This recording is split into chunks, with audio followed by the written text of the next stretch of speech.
छठ पूजा में क्या होता है? भगवान सूर्य की उपासना होती है, भगवान सूर्य की पूजा होती है। बिहार में और यूपी में ये पर्व बहुत धूमधाम से मनाया जाता है। भारत के कुछ हिस्सों में बहुत अच्छे से ये मनाया जाता है। ये पूजा है भगवान सूर्य की। संतान सुखी रहे, संतान हो, इसके लिए छठ पर्व मनाया जाता है। परिवार बढ़े, संतान सुखी रहे, बच्चों पर कभी कोई संकट ना आए, बच्चों की दीर्घ आयु के लिए, बच्चों की सब प्रकार से सुरक्षा के लिए छठी मैया का उपवास और पूजा होती है। भगवान सूर्य की आराधना होती है कि बच्चे बुद्धिमान हों। इसके बाद आएगा अष्टमी। तो अष्टमी क्या होगी? ये इसी को कहते हैं गोपाष्टमी। कौन सी अष्टमी है ये? छठी के बाद क्या आएगी? गोपाष्टमी। और गोपाष्टमी का मतलब है आज के दिन, मतलब गोपाष्टमी के दिन भगवान क्या किए थे? गैया चराना शुरू किए थे। इसलिए गोपाष्टमी में, इस कार्तिक में भगवान ने गाय चराना स्टार्ट किया। इसलिए गोपाष्टमी और इस कार्तिक के माह में गौदान की भी बड़ी महिमा है। गोपाष्टमी में गाय को चारा, गाय की सेवा, गाय को पूजा, भगवान सब प्रकार से गाय की सेवा करते हैं, आप भी करिए। और गोपाष्टमी के बाद क्या आएगा? नवमी। कौन सी नवमी? बोलो।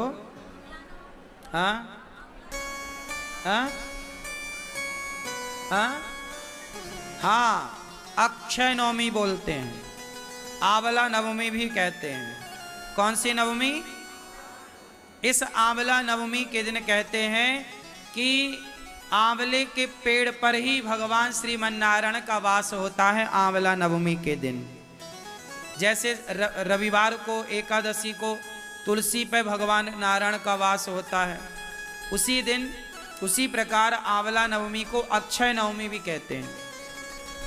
इस दिन आंवला दान करने की महिमा है। इस दिन आंवले के पेड़ के नीचे बढ़िया भोजन प्रसादी बना करके वहाँ पाने की, भोजन करने की, भोजन कराने की बड़ी महिमा है। हमें बचपन में याद है, हम लोग, हमारी माँ और हम लोग जाया करते थे खेतों में, जहाँ आंवले का पेड़ होता था, वहीं बढ़िया बनता था प्रसाद, वहीं भोग लगता था, वहीं खाते थे। आंवला भी खाया करो, ये औषधि है। तो अक्षय नवमी कहते हैं, अक्षय नवमी के दिन किया गया कोई भी पुण्य अक्षय फलदायी होता, उसका कभी क्षय नहीं होता। तो आंवले का पेड़ घर में लगाइएगा और आंवले की पूजा करिएगा। देखो हमारे जो त्योहार हैं कितने वैज्ञानिक हैं कि हम लोग पेड़ पौधों की पूजा करते हैं, आंवले के पेड़ की पूजा, ये प्रकृति की पूजा है। फिर आएगी एकादशी। कौन सी एकादशी? हाँ, देव उठनी एकादशी, से बड़ी एकादशी भी कहते हैं, बड़ी 11, देव उठनी एकादशी। इस एकादशी के दिन ही भगवान श्रीमन्नारायण का, भगवान शालिग्राम जी का तुलसी जी के साथ विवाह होता है। तो आप लोग भी विवाह करिएगा, यहाँ होगा, आप लोग सब दर्शन करेंगे। फिर इसके बाद क्या होगा? पूर्णिमा, कार्तिक पूर्णिमा। मतलब ये जो कार्तिक का महीना है, सारे इस महीने में सबसे ज्यादा त्योहार होते हैं। हमारे सनातन धर्म में जितने भी महीने हैं, सब महीने एक से बढ़कर एक हैं, पर कार्तिक माह में सबसे ज्यादा त्योहार होते हैं। इसी माह पर दीपावली होती है, इसी माह पर देव उठनी एकादशी होती है, इसी माह में धनतेरस होती है, इसी माह में गोपाष्टमी होती है, इसी माह में अन्नकूट होता है, इसी माह में भाई दूज होती है। तो एक माह में इतने सारे पर्व, इतने सारे त्योहार। यदि ये सवाल कोई आपसे पूछे कि हिंदू धर्म में, सनातन संस्कृति में वो कौन सा महीना है जिस महीने में सबसे ज़्यादा त्योहार होते हैं, तो आप कह सकते हैं कि कार्तिक का माह है वो। जिसमें सबसे ज्यादा त्योहार होते हैं और सभी त्योहारों की अपनी अपनी विशेषता है, सबकी पुरानी पौराणिक मान्यता है। तो कार्तिक का माह वैसे ही पवित्र है। ये व्रत का इस माह में कहते हैं तीर्थों में स्नान करने का बड़ा महत्व है। आप लोग वृंदावन में हो तो यमुना जी ही स्नान करने जाया करो। क्यों?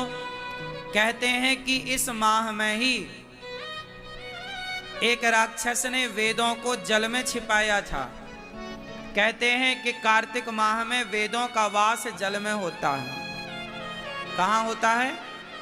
वेदों का वास कहाँ होता है? तीर्थों में, नदियों में। जितने हमारे तीर्थ नदियां हैं, जलाशय हैं, उनमें वेदों का वास होता है। इस महीने में वेद जल में शयन करते हैं, जल में वास करते हैं। तो वेद जब वास करते हैं तो कहते हैं कि जब आप जल में, तीर्थों में स्नान करते हैं तो आपको वेद माता की कृपा प्राप्त होती है और वेद कृपा करते हैं तो आपका ज्ञान बढ़ता है, आपका यश बढ़ता है, आपकी कीर्ति बढ़ती है, आपकी बुद्धि कारगर होती है, मीन्स अच्छी होती है, पवित्र होती है। इस माह में दीप दान करने की भी महिमा